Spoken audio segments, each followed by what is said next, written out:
زبور 83۔ اے خدا خاموش نہ رہ، اے خدا چپ چاپ نہ ہو اور خاموشی اختیار نہ کر، کیونکہ دیکھ تیرے دشمن ادھوم مچاتے ہیں اور تجھ سے عداوت رکھنے والوں نے سر اٹھایا ہے، کیونکہ وہ تیرے لوگوں کے خلاف مکاری سے منصوبے باندھتے ہیں اور ان کے خلاف جو تیری پناہ میں ہیں مشورہ کرتے ہیں۔ انہوں نے کہا، آؤ ہم ان کو کاٹ ڈالیں کہ ان کی قوم ہی نہ رہے اور اسرائیل کے نام کا پھر ذکر نہ ہو، کیونکہ انہوں نے ایکا کر کے آپس میں مشورہ کیا ہے۔ وہ تیرے خلاف عہد باندھتے ہیں، یعنی ادوم کے اہل خیمہ اور اسماعیلی، مواب اور ہاجری، جبل اور امون اور امالیک، فلسطین اور سور کے باشندے۔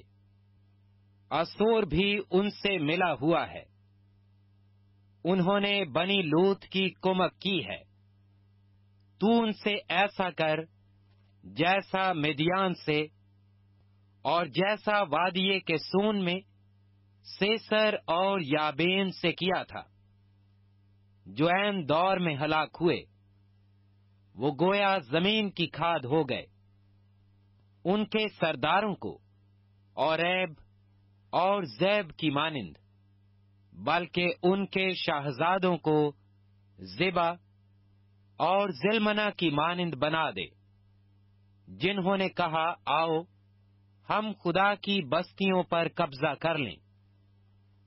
اے میرے خدا، ان کو بگولے کی گرد کی مانند بنا دے، اور جیسے ہوا کے آگے ڈنٹھل، اس آگ کی طرح جو جنگل کو جلا دیتی ہے، اس شعلے کی طرح جو پہاڑوں میں آگ لگا دیتا ہے۔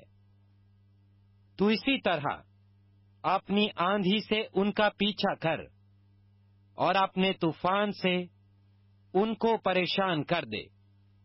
اے خداوند، ان کے چہروں پر رسوائی طاری کر، تاکہ وہ تیرے نام کے طالب ہوں۔ وہ ہمیشہ شرمندہ اور پریشان رہیں، بلکہ وہ رسوا ہو کر ہلاک ہو جائیں، تاکہ وہ جان لیں کہ تو ہی جس کا نام یہوہ ہے، تمام زمین پر بلند و بالا ہے۔